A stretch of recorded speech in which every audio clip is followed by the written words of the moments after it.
Hello students, very good morning. Welcome back to online classes at Shri Ram College.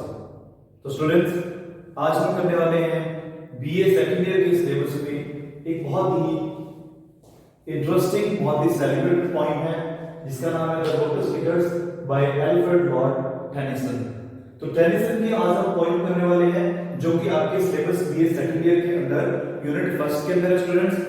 तो आज हम किस point के बारे में पढ़ेंगे, इसको पॉइंट को एनालाइज भी करेंगे, इसका बैकग्राउंड जानेंगे पॉइंट का, इसका स्ट्रक्चर जानेंगे, इसका वेक्टर क्या है वो जानेंगे, या कौन सी फॉर्म के अंदर ये लिखी गई है वो जानेंगे, और हम जानेंगे कि अल्फ्रेड लॉर्ड टेनिसन कौन है और लिटरेचर के अंदर क्या क्या इनकी अचीवमेंट्स है, क्या इनका लिटरेरी कंट्रीब्यूशन है, हमारे लिटरेचर इंग्लिश के अंदर क्या इंपॉर्टेंट प्लेस है अल्फ्रेड लॉर्ड टेनिसन का। तो स्टूडेंट्स, हम आज की क्लास में इस कांसेप्ट को क्लियर करेंगे। तो first of all I will tell you the short biography of Alfred Lord Tennyson. तो टेनिसन के बारे में हम बात करते हैं कि टेनिसन कौन थे। तो देखिए स्टूडेंट्स, सबसे पहले मैं बता दूं कि टेनिसन जो नाम है ये हमारे लिटरेचर इंग्लिश के अंदर बहुत ही एक वेल नोन, वेल फैमिलियर और बहुत ही आप ये कहें कि एम्पल सेलिब्रेटेड नेम है हमारे लिटरेचर इंग्लिश के अंदर अल्फ्रेड लॉर्ड टेनिसन। तो सबसे पहले मैं बात करूंगा कि अल्फ्रेड लॉर्ड टेनिसन कौन है। तो देखिए अल्फ्रेड लॉर्ड टेनिसन है, अल्फ्रेड लॉर्ड टेनिसन। सबसे पहले मैं इनके बर्थ के बारे में बात करूंगा।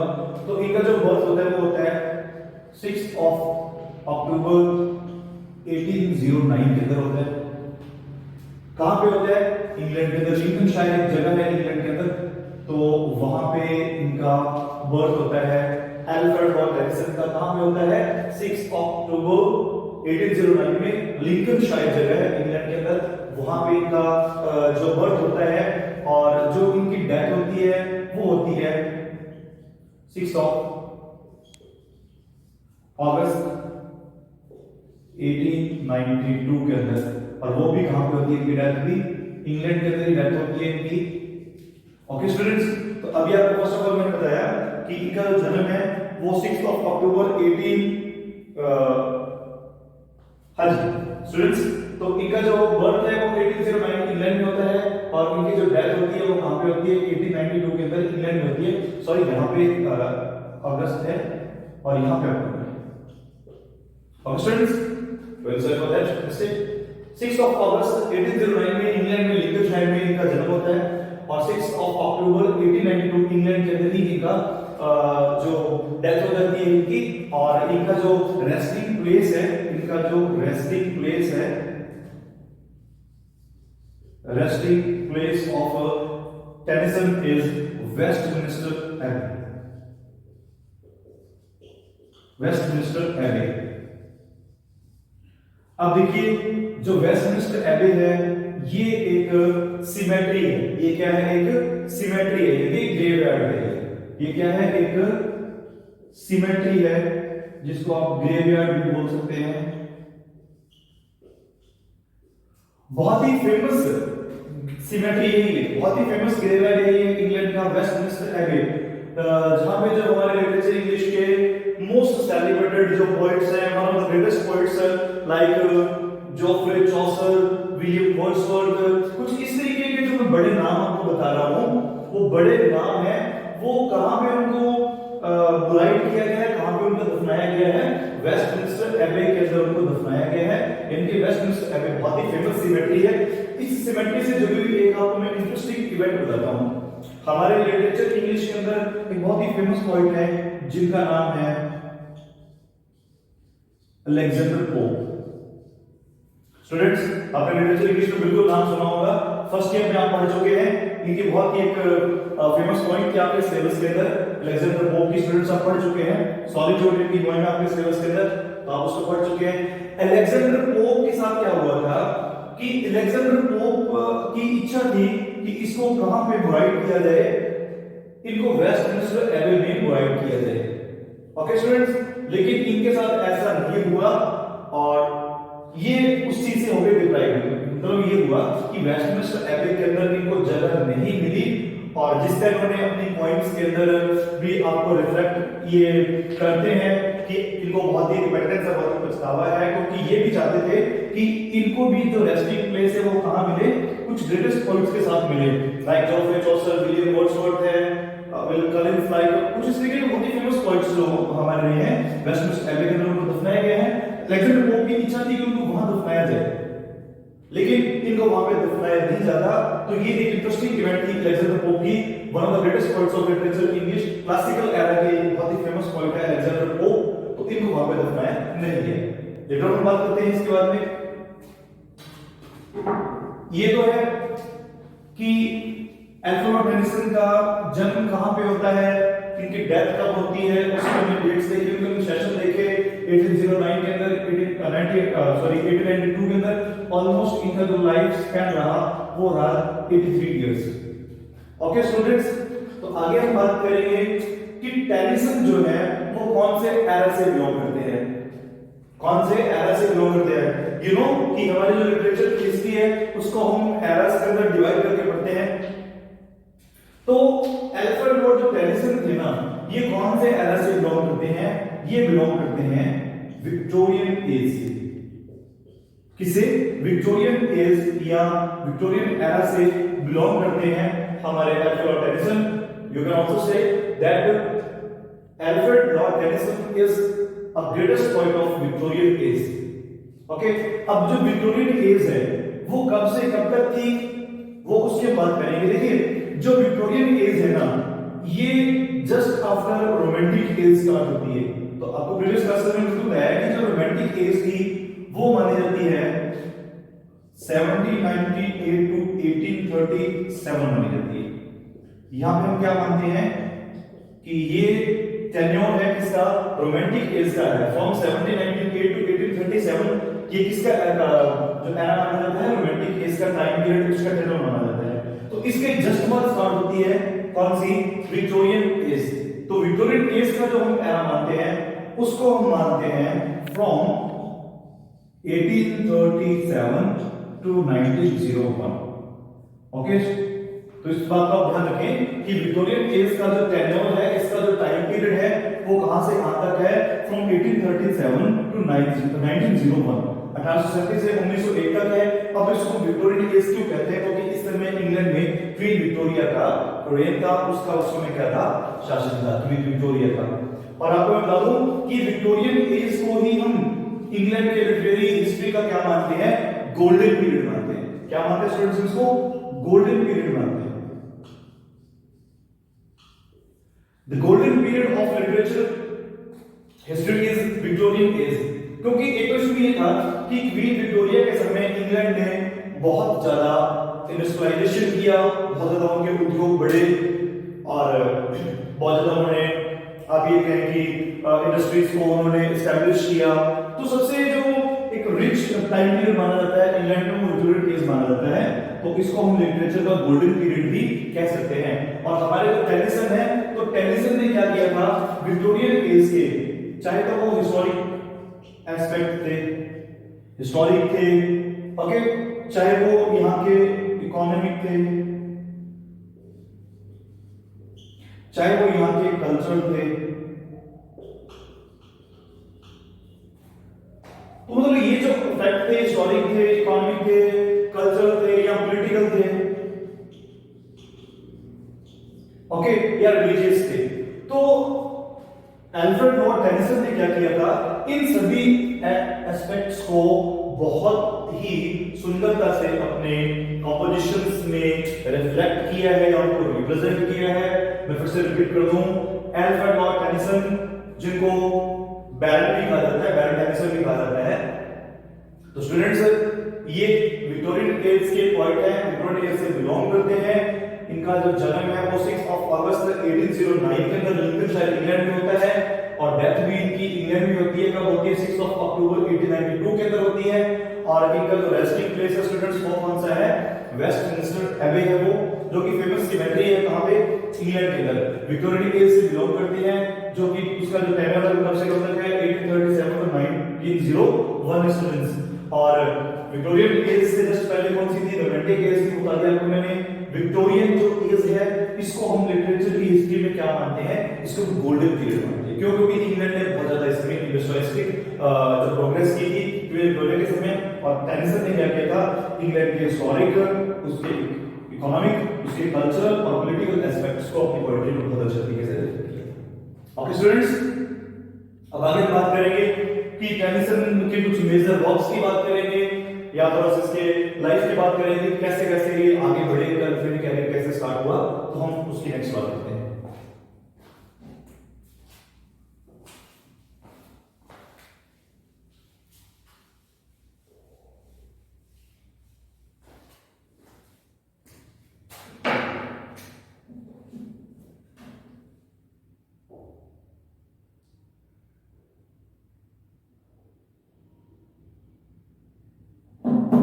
ओके स्टूडेंट्स, तो हम अभी नेक्स्ट बात करेंगे कि टेनिसन का जब जन्म हुआ ना, तो आपको बता दूं कि he was among the 12 children, ये 12 बच्चों में से एक थे, 12 children, he was among the 12 children of family, ये 12 बच्चों में से एक थे। ओके स्टूडेंट्स, तो इन्होंने क्या किया था, इनके दो भाई थे, टू ब्रदर्स, और वो भी क्या करते थे, वो पोएट्री लिखते थे। उनका पोएटिक आप बोले कि हिस्ट्री है उनकी, लिटरेरी कैरियर उनका शुरू हुआ था। तो इन दो भाइयों की पोइम्स को मिला के उसने एक कलेक्शन को पब्लिश किया था। कब किया था? 1827 को। कब किया था? 1827 को।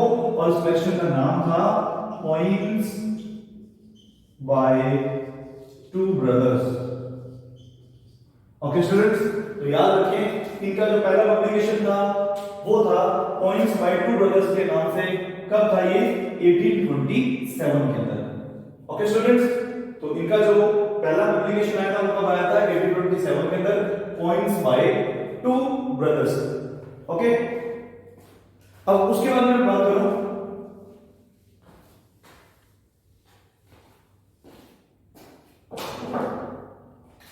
एक बहुत ही फेमस इंसिडेंट है,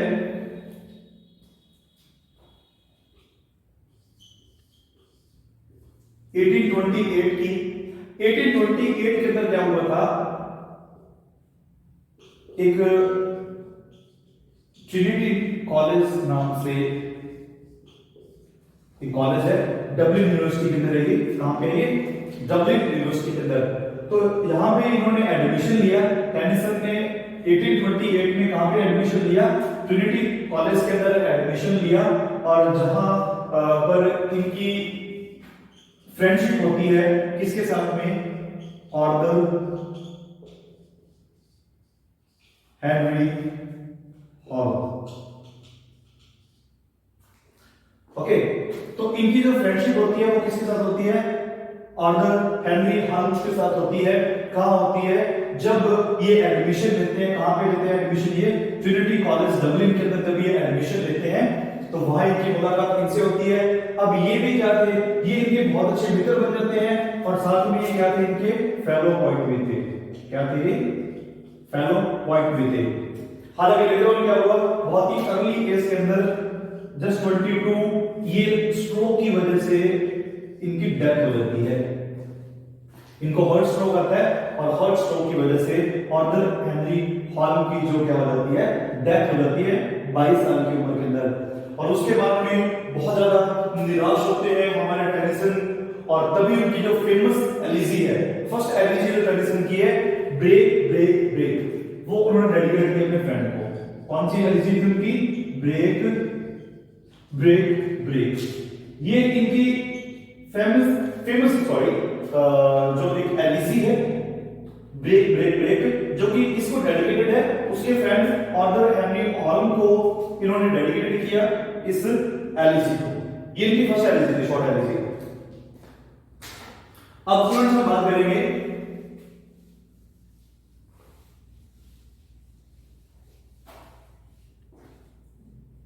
देखिए, आपको ऑलरेडी पता है कि फ्रॉम 1843 टू 1850 इंग्लैंड के अंदर जो पोएट लॉरेट रहे थे वो कौन रहे थे? पोएट लॉरेट कौन रहे थे? विलियम वर्ड्सवर्थ रहे थे। कौन रहे थे? William Wordsworth.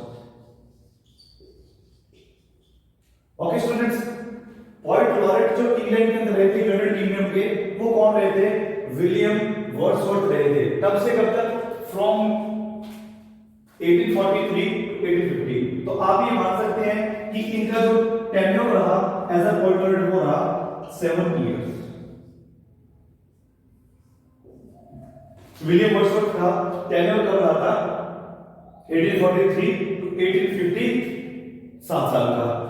इसके बाद में फ्रॉम 1850 टू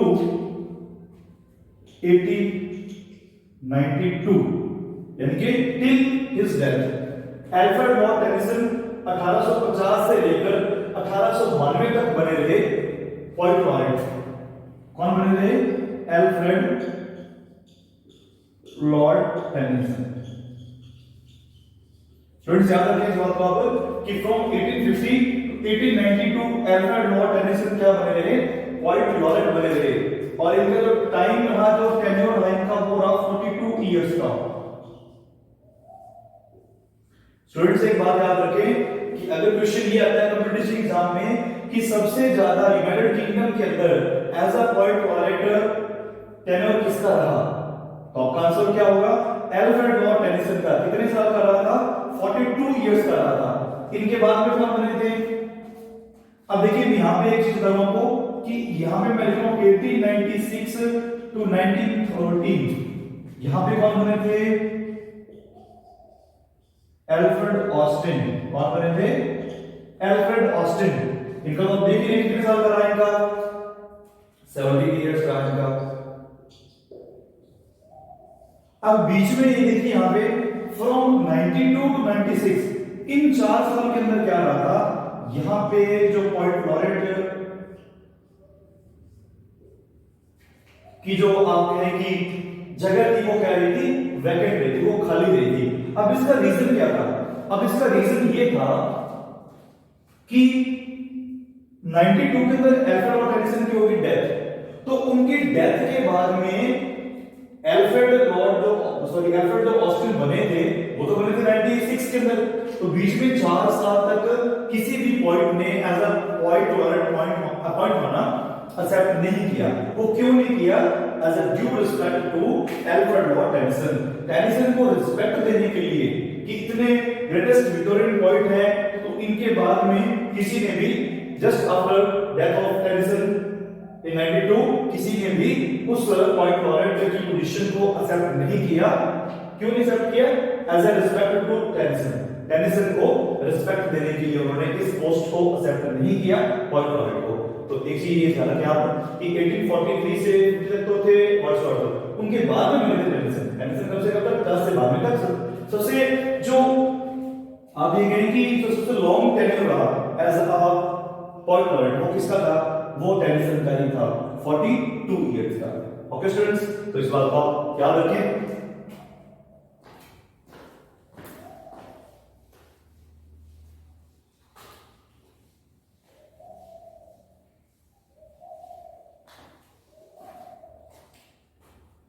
हाँ स्टूडेंट्स, अभी आपने देखा कि टेनिसन कौन है, टेनिसन का बर्थ प्लेस क्या है। ओके स्टूडेंट्स, टेनिसन के बारे में हमने अच्छे से बात की, टेनिसन का बर्थ कब हुआ, और इसके बाद में एक और मैं आपको मेन इंसिडेंट बता रहा हूं 1829। इन 1829 में क्या हुआ था? टेनिसन को एक बहुत ही प्रेस्टिजियस, एक बहुत ही बड़ा अवार्ड मिला, और उस अवार्ड का नाम है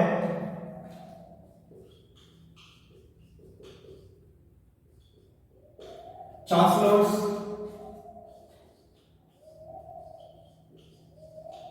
गोल्ड मेडल। स्टूडेंट्स 1829 के अंदर आप देखेंगे कि अल्फ्रेड लॉर्ड टेनिसन को बहुत ही फेमस अवार्ड मिला। कहां पे मिला था? जब यूनिवर्सिटी में चले गए थे, डब्ल्यू यूनिवर्सिटी में, ट्रिनिटी कॉलेज के अंदर, जहां पे इनकी फ्रेंडशिप फादर एंडी हॉल के साथ हो गई थी, उनके फ्रेंड्स बने थे बाद में। तो वहां पे इनको क्या मिला?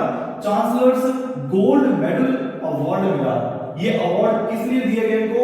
इनके बहुत ही फेमस कॉम्पोजिशन थी, जिस कॉम्पोजिशन का नाम क्या है? टिम्बकटू। क्या नाम है स्टूडेंट्स? टिम्बकटू इनकी फेमस कॉम्पोजिशन थी, टिम्बकटू। तो टिम्बकटू के लिए इनको चांसलर्स गोल्ड मेडल अवार्ड दिया गया इन 1829। ओके स्टूडेंट्स, तो ध्यान रखें, इनको बहुत ही प्रेस्टिजियस अवार्ड मिला। उस अवार्ड का नाम क्या है? चांसलर्स गोल्ड मेडल, कैम्ब्रिज के अंदर दिया गया इनको। और इनके कुछ जो शुरुआती फेमस इनकी जो एक कॉम्पोजिशन थी टिम्बकटू के लिए। ओके, इसके बाद में इन्होंने 1830 में देखिए क्या किया था। 1830 के अंदर इनकी एक और कलेक्शन है पॉइंट्स का, जिसका नाम क्या था? Points chiefly lyrical. स्टूडेंट्स, हमें 1830 के अंदर क्या हुआ था? इनका एक और कलेक्शन पब्लिश हुआ और उस कलेक्शन का नाम क्या था? Points chiefly lyrical. ठीक है, इसके अंदर इनकी बहुत ही फेमस पॉइंट जैसे एक तो क्लैरिबल थी और दूसरी कौन सी थी? मरियना थी। मरियना, ये इनके दो सेलिब्रेटेड पॉइंट्स हैं। Most celebrated poems of Tennyson in his collection poems chiefly lyrical कौन सी हैं? क्लैरिबल और दूसरी कौन सी है? मरियना। स्टूडेंट फिर से रिपीट करता हूं, 1828 के अंदर आप देखिए कि जो हमारे टेनिसन हैं वो कहां पे चले गए थे? ट्रिनिटी कॉलेज में चले गए थे, डब्लिन के अंदर। वहां पे उन्होंने एडमिशन लिया था। वहां पे इनकी फ्रेंडशिप किससे होती है? ऑर्डर हेनरी हॉलम से होती है। किससे होती है? ऑर्डर हेनरी हॉलम से, जो कि इनके फ्रेंड भी थे, फेलो पोएट भी थे, जिनकी डेथ बहुत अर्ली होती है, 22 के अंदर होती है। और बाद में उन्हीं को ट्रिब्यूट देते हुए इन्होंने एक फेमस एडिसी लिखी थी, जो इनकी फर्स्ट एडिसी थी। वो कौन सी थी? Break break break. 1829 के अंदर इनको चांसलर्स गोल्ड मेडल अवार्ड दिया गया। कहां पे दिया गया इनको? कैम्ब्रिज के अंदर दिया गया। कहां पे दिया गया? कैम्ब्रिज के अंदर, कैम्ब्रिज। अब जो ट्रिनिटी कॉलेज जहां पे इन्होंने एडमिशन लिया था वो कहां पे है? कैम्ब्रिज यूनिवर्सिटी के अंदर है। सॉरी, मैंने प्रीवियसली गलती बोल दिया। तो कहां पे है वो? कैम्ब्रिज यूनिवर्सिटी के अंदर है वो। चांसलर्स गोल्ड मेडल अवार्ड को वहां पे दिया गया। एक और इंटरेस्टिंग चीज बताऊं आपको मैं कि कैम्ब्रिज यूनिवर्सिटी के अंदर अल्फ्रेड लॉर्ड टेनिसन का एक वैक्स आइडल लगा हुआ है। क्या लगा हुआ है? वैक्स आइडल लगा हुआ है वहां पे। मोम का पुतला इनका वहां पे लगा हुआ है। That is also a biggest achievement for a literary person like Alfred Tennyson. तो टेनिसन का वैक्स आइडल कहां पे लगा हुआ है? कैम्ब्रिज यूनिवर्सिटी के अंदर लगा हुआ है। कहां पे? ट्रिनिटी कॉलेज के अंदर लगा हुआ है। उसके बाद में मैं बात किया आपको 2019 में उनको पुरस्कार मिला। और 1830 के अंदर इनकी पॉइंट्स चीफली लिरिकल नाम से कलेक्शन पब्लिश हुआ। और उस कलेक्शन के अंदर कुछ सेलिब्रेटेड पॉइंट्स कौन सी थी?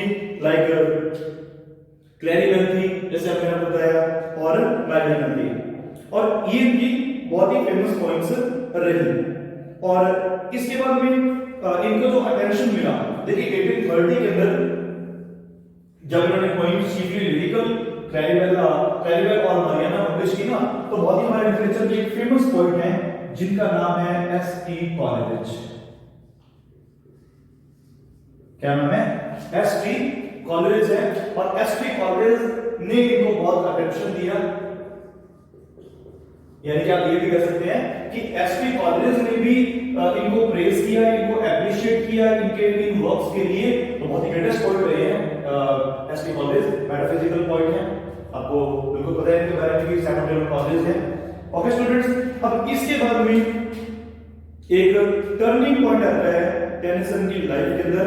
अब वो टर्निंग पॉइंट क्या था उसके बारे में हम बात करेंगे।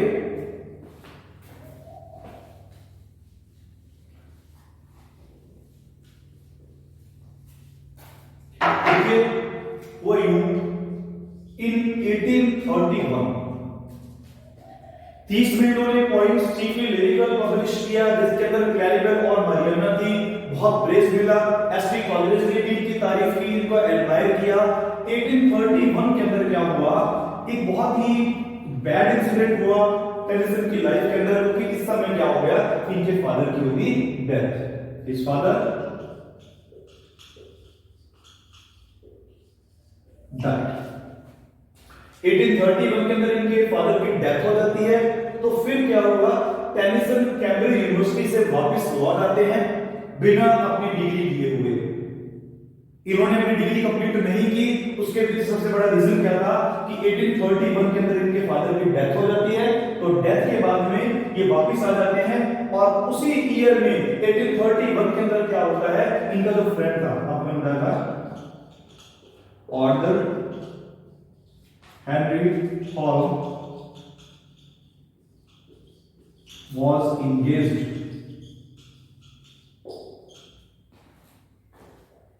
अब देखिए इसी साल में ऑर्डर हेनरी हॉल की इंगेज होती है, इनकी इंगेजमेंट होती है और होती किसके साथ है एंगेजमेंट इनकी, टेनिसन की सिस्टर के साथ होती है, टेनिसन की सिस्टर के साथ होती है।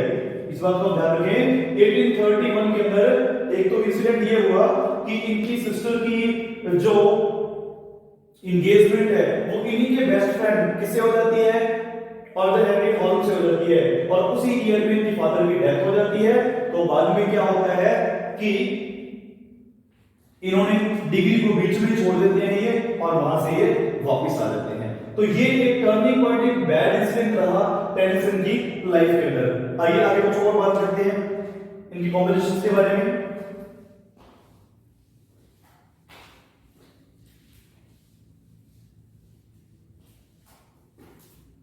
हाँ स्टूडेंट्स, तो आपने यहां पे देखा अभी तक कि हम टेनिसन के बारे में बात कर रहे हैं। टेनिसन कौन है, टेनिसन बहुत ही फेमस विक्टोरियन पोएट है। ओके स्टूडेंट्स, तो इनके बारे में बात करेंगे। अब क्या हुआ इन द ईयर 1833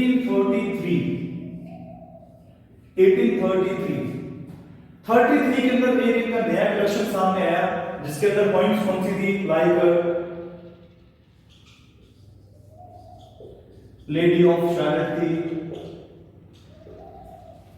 ओके, यानी कि लोटस रिवर्स थी जो कि हमारे सिलेबस के अंदर है। अब कुछ इस तरीके की पॉइंट्स इन्होंने पब्लिश की 1833 के अंदर पब्लिश की इन्होंने, ओके। लेकिन इसके बाद में क्या हुआ, इनके पब्लिकेशन के बाद में टेनिसन को क्या मिला, टेनिसन को मिला हार्श,